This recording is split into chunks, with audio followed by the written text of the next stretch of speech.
유튜브로 읽는 박정희 전기 4권 516의 24시. 오늘처럼 시간이 안 가는 날은 처음이요.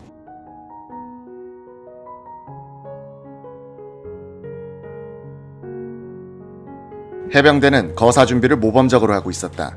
김포 해병여단장 김윤근 준장은 출정부대로 내정한 오정근 중령의 대대를 강화하기 위해서 5월 초에 보전포 협동훈련을 실시했다.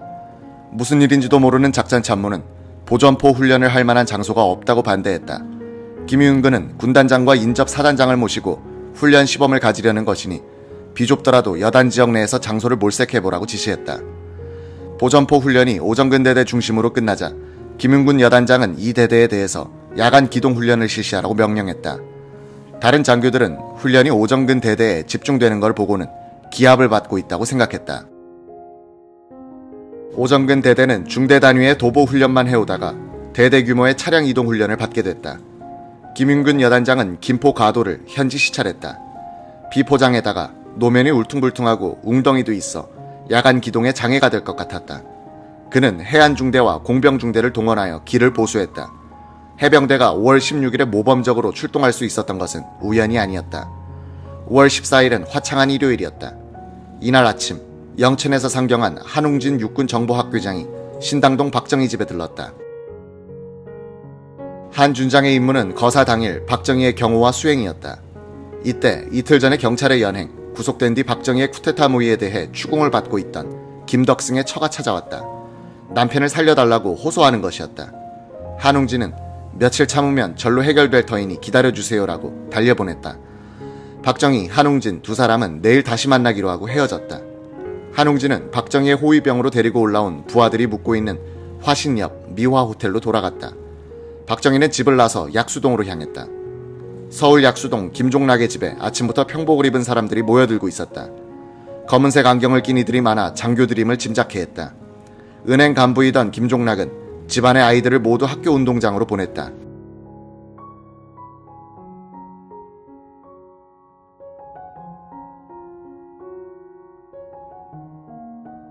김포 해병여단장 김윤근 준장은 처음 찾아가는 길이라 늦을까봐 일찍 출발했는데 회의 시간 10시보다 15분 일찍 도착했다. 회의 참석자들은 한꺼번에 오면 이웃에서 이상하게 생각할까봐 근처 다방에서 3-4명씩 모였다가 들어오곤 했다. 참석자들은 박정희 소장과 김동하 예비역 해병소장, 김종필을 비롯해 25명, 공수단, 단장 박지옥 대령, 대대장 김재민 중령, 34단, 작전참모 201 중령, 33사단, 작전참모 오학진 중령, 육군단 포병단, 육군단 작전참모 홍종철 대령, 대대장 신윤창 중령, 대대장 구자춘 중령, 대대장 백태하 중령, 대대장 정호경 중령, 대대장 김인화 중령,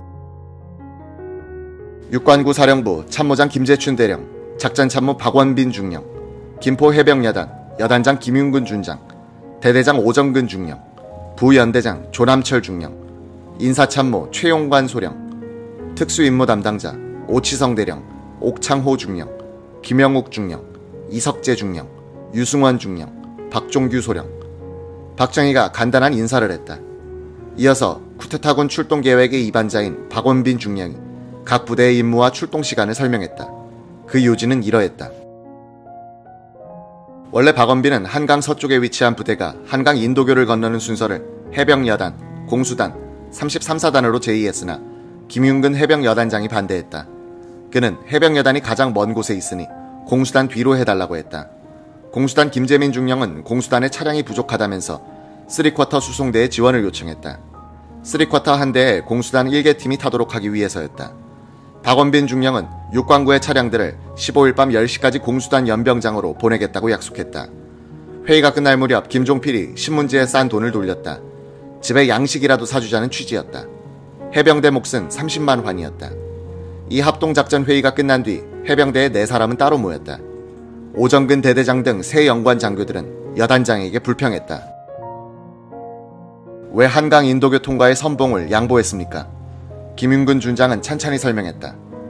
거사가 실패했을 경우를 생각해봤소. 우리가 선봉이 되었다가 실패할 경우 해병대의 입장이 얼마나 난처해지겠소.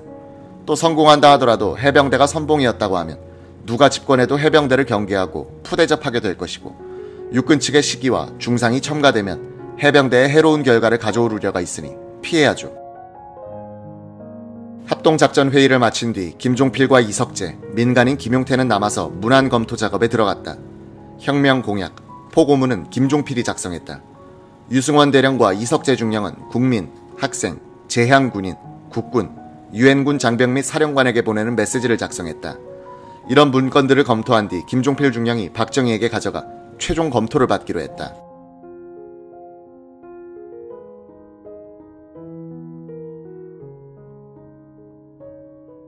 5월 14일 오후 신당동의 박정희 소장 집에서는 이상한 풍경이 벌어졌다. 육군 방첩대사나 서울지구대 대장인 이희영 대령과 육군본부 직할 제15범죄수사대 방자명 중령을 박정희가 집으로 부른 것이다. 서울 지역의 두 군 수사기관장은 박정희의 혁명 모의를 알고 있었다. 이희영은 전날 밤에는 박정희 소장을 구속하느냐 마느냐로 검찰총장과 참모총장 사이를 오가면서 논의까지 한 사람이다. 방첩대는 그 순간에도 박정희의 전화를 감청하고 있었고 미행조를 편성해놓고 있었다. 그런 판에 박정희는 두 사람을 불러다 놓고는 김동화 소장을 태연히 소개시키고 쿠데타 이야기를 하는 것이었다. 한 해 전 이희영 대령이 2군 방첩부대장이었을 때 하던 그 이야기였다. 군이 한번 나서서 깨끗이 쓸어버린 뒤 병영으로 돌아간 다음에 정치를 감시하다가 마음에 안 들면 또 나오면 되는 거야. 이게 버마 내윈식이지. 박정희는 날짜만 이야기하지 않았을 뿐이지 거사가 임박했다는 냄새를 풍겼다. 장도영 참모총장에게도 충분히 설명했다는 암시도 주었다.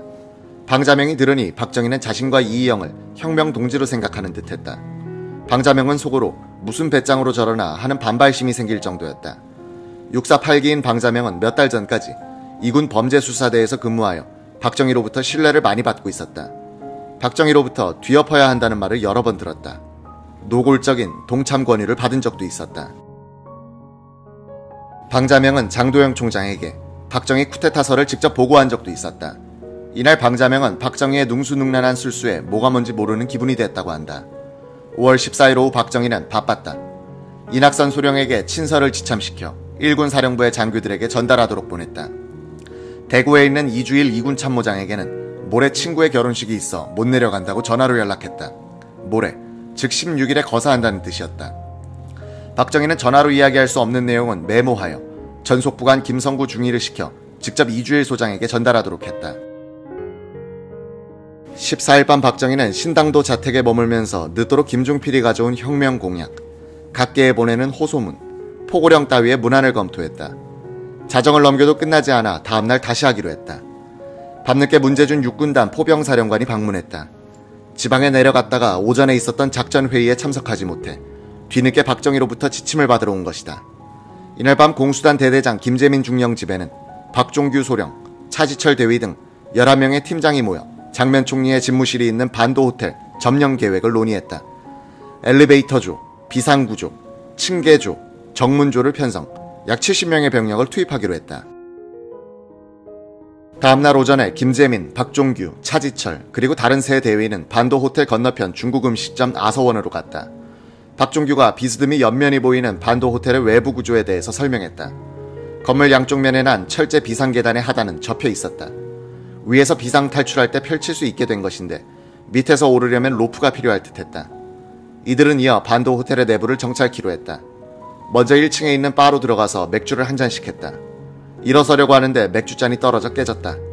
긴장된 분위기에서 나는 파열음은 그들을 더욱 긴장시켰다. 누군가가 장면 정권이 깨지는 소리야 라고 했다. 이들은 엘리베이터를 타고 아래 위를 오가면서 8층에 있는 장면 총리의 집무실과 숙소를 공격할 행동 계획을 짰다. 5월 15일은 월요일이었다. 청파동 숙명여대 근처에 살던 김종필은 아침에 군복으로 갈아입고 신당동 처삼촌 집으로 향하면서 만삭의 아내 박용욱을 향해서 한마디 했다. 하느님이 도우시면 당신과 또 만날 수 있겠지. 자고로 유복자는 대개 아들이라고 하니까 설령 내가 이 거사에서 죽더라도 그놈만은 잘 키워주시오. 김종필은 언덕배기에서 내려오다가 뒤돌아봤다. 박용옥은 문 앞에 서 있었다. 5월 15일 오전 11시쯤 서울 종로구 안국동 광명인쇄공사 이학수 사장실에 문을 두드리는 사람이 있었다. 검은 안경을 쓴 김종필이었다.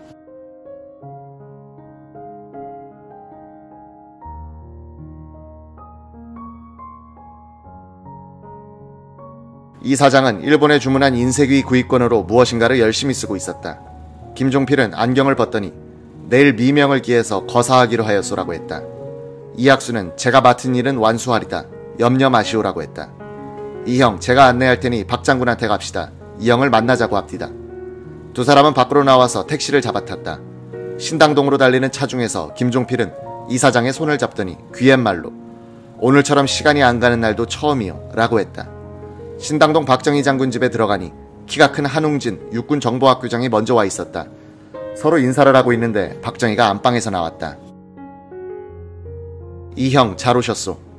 인사를 나누는데 노란색 스커트를 입은 유경수가 들어왔다.